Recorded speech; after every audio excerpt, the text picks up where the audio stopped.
At my brother's baby shower, my mom held up the deed to my apartment and smiled a gift from all of us while my family cheered like they hadn't stolen it from me. So I said, if I ever see any of you at my place, you'll go to jail. It started with a cake. One of those fondant monstrosities that looks more like a ginger reveal exploded at a Tiffany's outlet than an actual dessert. Maybe blue ribbon edible pearls, little plastic shoes balanced on top, like the cherry of bad decisions. My mom was standing next to it, beaming like she'd just solved generational poverty through themed desserts. I wasn't supposed to be here. Technically, I wasn't even invited. I got the address through my cousin. He sent it with a "don't shoot the messenger" text, the kind of family loyalty that could get you voted off an island. I showed up anyway, and I brought a gift. Nothing big, just a vintage silver rattle, engraved with the baby's initials wrapped in navy tissue and tucked in a box I'd driven across town to pick up. It wasn't flashy, but it meant something. Turns out they had something flashier planned without me. Because right before the cupcakes and after the pastel balloon arch collapsed for the third time, my mom clinked her glass with a fork and said she had an announcement. Family is everything, she started, which, if you know, my family is code for someone's about to get humiliated. Please smile for the cameras.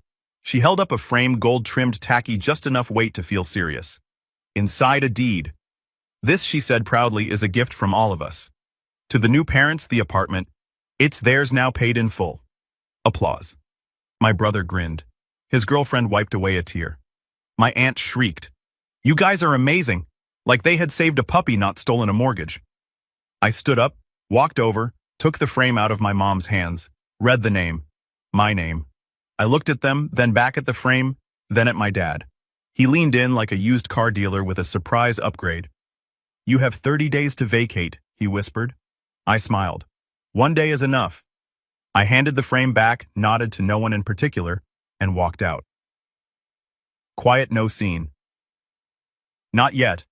By 5 a.m., the building manager had unlocked the front door. By 7 a.m., the removal crew was in place. By 9:30, everything they had brought into that apartment was gone. The flooring ripped, they paid for it. The crib, the curtains, the IKEA dresser with uneven legs boxed. Even that Etsy wall sign that said, "Our little nest," peeled and trashed.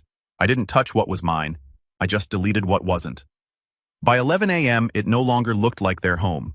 It looked like mine.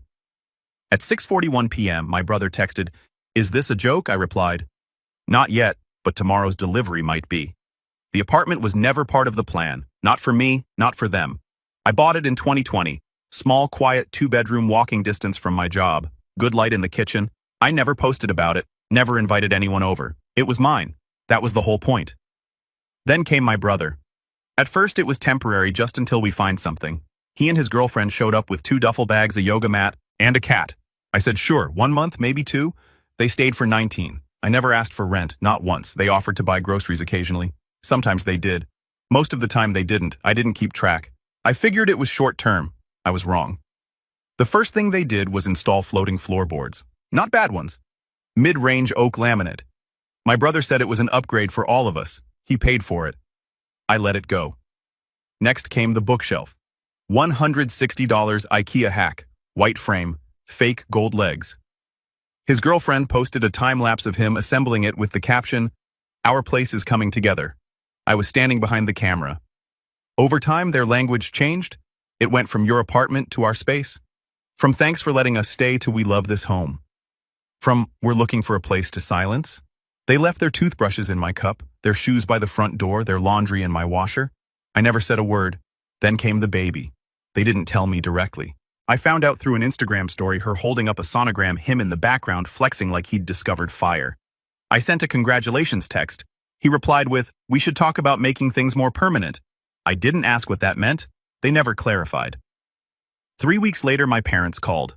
My mom wanted to know if I'd consider gifting the apartment. Not all of it, just symbolically. They're starting a family. She said, "You're doing well." I said, "No." She said it wouldn't kill you. I hung up. Then came the family fund. It started in 2019, quietly. $1,500 per month to help cover my parents' mortgage while Dad was recovering. Then $600 per month more for my sister's rent. $200 for Uncle Rob's legal bills. $320 for Mom's dentist. $3,000 to patch the roof. I stopped keeping track after a while, but my bank didn't. Over 4 years. Family account transfers $91,200. Apartment mortgage plus tax plus fees $112,000. Furniture and repairs $9,300. Food utilities incidental $6,700. Total personal investment $219,200. Total contribution from anyone else. My brother's flooring $940. That one bookshelf $160, a used blender gifted from his girlfriend's mom. When I refused to transfer the deed, they stopped asking. They just went ahead with it. 3 weeks before the baby shower, my brother scheduled a notary appointment using a fake email under my name. My dad handled the logistics. My mom coordinated with the lawyer. They submitted a scanned signature from a tax form I'd filled out in 2018. It wasn't even a good forgery, but it was enough. The property title was reassigned without my consent. At the baby shower, they acted like they were giving me a moment, like I should clap, smile, feel included.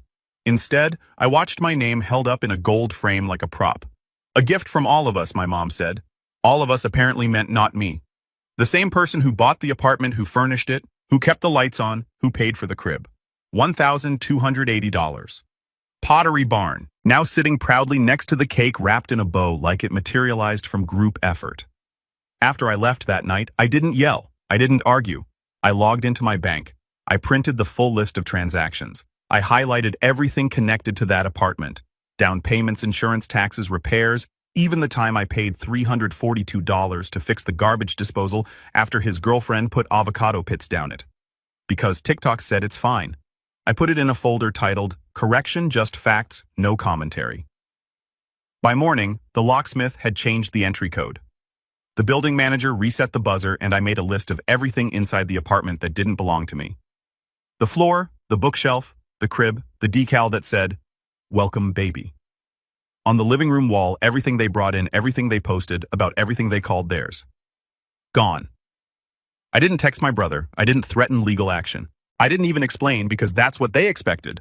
And that's exactly what I wasn't going to give them. They thought I wouldn't react. That was the point. I think if they made it loud, dramatic, official, I'd argue. But if they smiled enough, clinked glasses, held up gold frames, and used words like blessing and from all of us, maybe I'd stay quiet. Maybe they'd pull it off. They didn't pull it off. They crossed the line. 18,906 a.m. The next morning, a moving truck stopped in front of the apartment. Not my apartment, not theirs, just the space they tried to claim. The driver unloaded 64 flat-packed cardboard boxes. Each one had a label, Start Fresh. They were clean new, branded in black font with pre-marked lines for room contents. Owner. On the top box, a taped envelope. Inside, a printed packing guide, a checklist titled Everything You Brought. The categories were neat. Box 1, baby clothes. Boxes 2 to 4, unrequested nursery decor. Box 5, shared toothbrush, still not mine. Boxes 6 to 11, excuses. Box 12, let's talk. Boxes 13 to 40, my silence. Boxes 41 to 62, entitlement. Box 63, their floor. Box 64, dignity under that. You have 30 days, but I thought I'd help you get started. They saw it before noon. I know because the hallway camera caught my brother opening the door. He stepped back like the boxes were alive. His girlfriend stood behind him holding a mug, wearing that robe she always wore when she needed attention. He bent down, opened the top one, looked inside, empty. She started crying. I watched the footage with the sound off. That evening, my phone buzzed. Brother, what is wrong with you? This isn't how family behaves. Dad, you made your point. Enough. Sister, are you okay? Like, actually, okay. I didn't reply. Not to them. Not anymore. I'd already made my own spreadsheet. Everything I paid for, everything I carried, everything they took. I sent it as a single PDF. Subject apartment final numbers. At 4:17 p.m., my mother called again. I let it ring. She left a voicemail. We never meant to take it. It was symbolic for the baby. I saved the audio file titled It's Symbolic. MPP3. The next day my brother showed up. He rang my buzzer 5 times. I watched him from the peephole, hoodie, sweatpants, holding a half-folded box. I didn't open. He left the box on my doorstep. Inside a note, "You're really going to do this?" After everything, I left it there until it rained. That weekend, I had the floors they installed delivered back. Every plank, every screw, every strip of underlayment. I labeled the box. Technically, yours reclaimed included. Packing peanuts, a receipt paid by him $940. A note, rebuilding is easier with your own materials. They moved out in silence. No social media goodbye. No group chat drama, just slow vanishing. By the end of the month, the apartment was mine again in every way that mattered. The smell of their candles gone, their coats from the hallway gone, the baby-named banner folded and returned. No one ever asked for the 64 boxes back. I assume they used them. 1 month later, my mom sent me a group email. Subject, family reconciliation. It had bullet points. Let's not let money come between us. This can still be a win for everyone. Forgiveness is a gift. Remember who was there when you needed help. I didn't respond, but I forwarded it to myself with a new subject line, family rebranding. Then I archived it. The apartment is quiet now. Some nights I leave the lights off and just listen. You can still hear the ghosts of their plans echoing in the walls, but ghosts are quieter than people and easier to remove. They tried being loud, then they tried being quiet, then they tried meek. It started with a text from my sister. Let's just reset. No drama, no receipts, clean slate. Then a call from my mom. Voicemail only.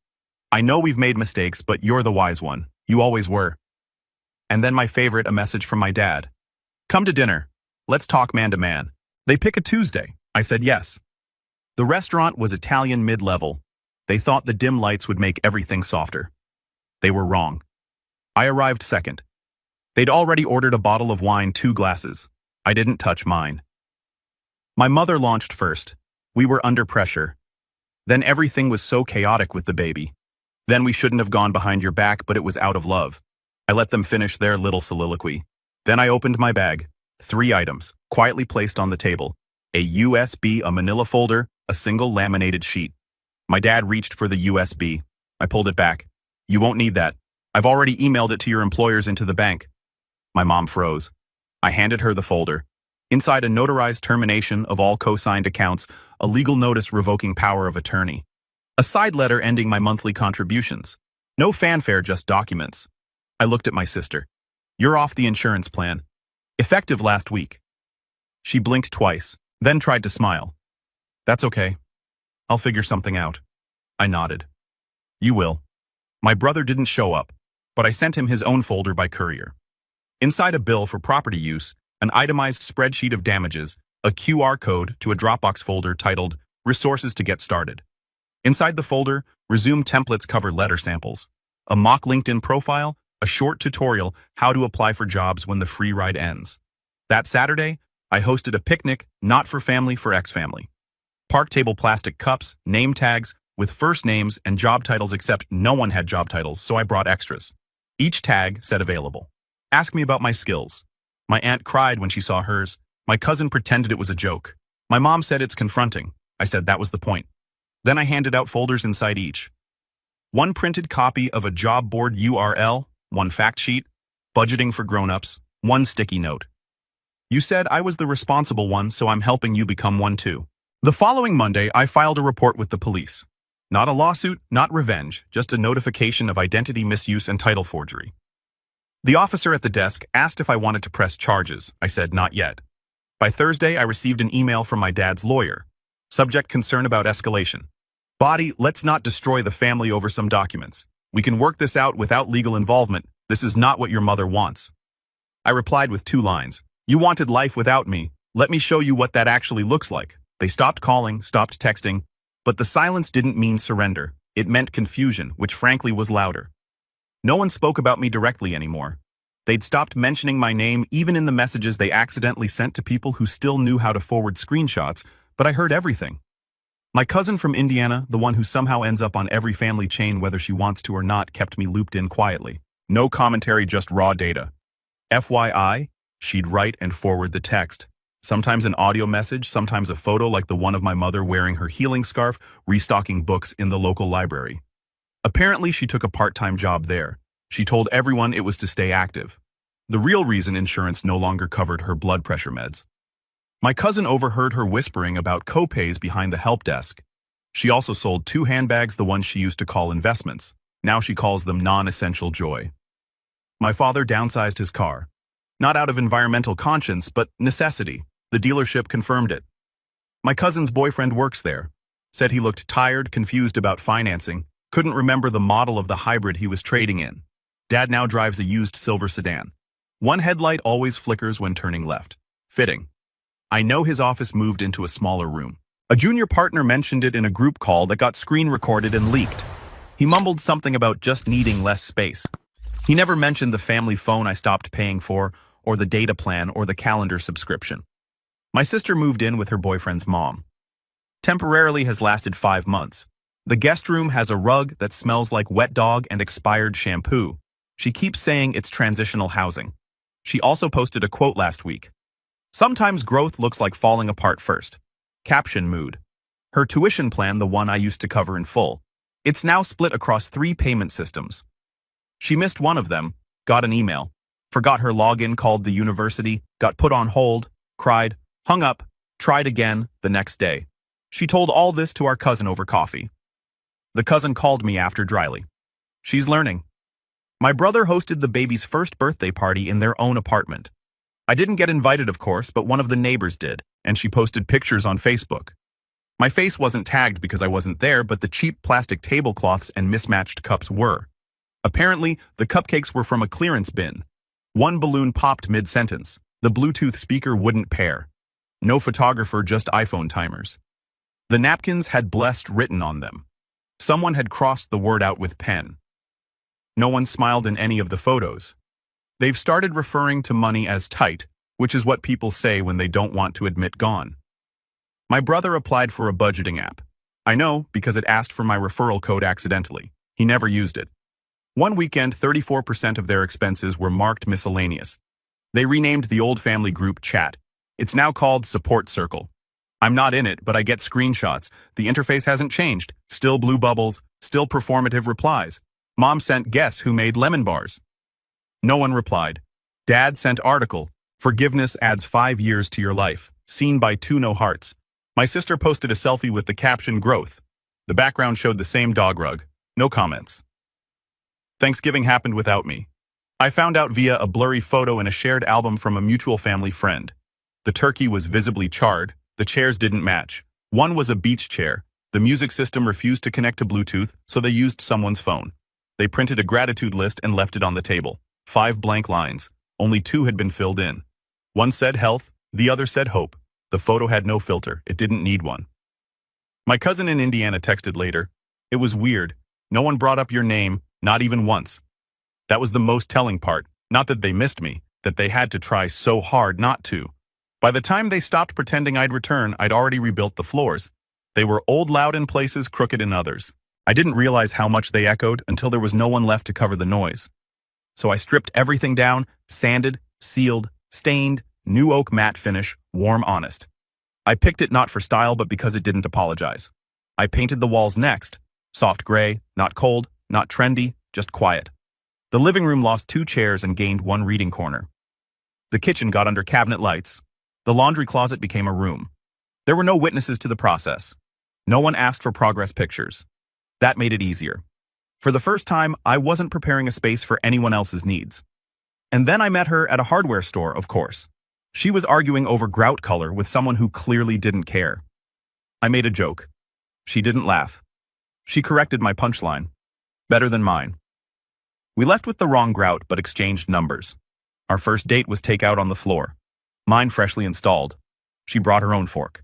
Said she doesn't eat from plastic. I respected that. She didn't ask about my family. Not once, not until month 4. And when she did, it wasn't a trap, just a question. I told her I'd been quiet, quitting my relatives. She asked, did they notice I said they're still performing the loss? I just stopped clapping. She didn't press, just nodded. Then changed the subject to paint primers. We built slowly. By month 6, she had her own drawer. By 8, her toothbrush stayed. So did the shampoo. So did the voice. By month 10, we were engaged. By 11, we were expecting. She said it like a weather forecast. Calm, clear, inevitable. I didn't cry, but I sat on the kitchen floor for 20 minutes afterward, holding the bowl she used every morning. It felt heavier. I didn't tell my family. There wasn't a moment that called for it. No announcement to ruin, no seat to leave empty. They found out through someone else. I got a text from my aunt. Congratulations, I guess. No follow-up, no address, no gift. Perfect. They didn't ask to be involved, and I didn't offer. Not out of spite, just clarity. There's no space in a room designed for peace for people who only know noise. Now I spend mornings in a home that holds still. We argue sometimes over small things, grocery lists, parking spots, but no one yells. No one disappears. When the baby kicks, she laughs like she didn't expect it. Every time there's a closet full of hand-me-downs we politely declined and a crib we built ourselves. Some nights we sit in the nursery and say nothing because nothing doesn't hurt anymore. Silence has changed sides. It no longer means absence. It means enough.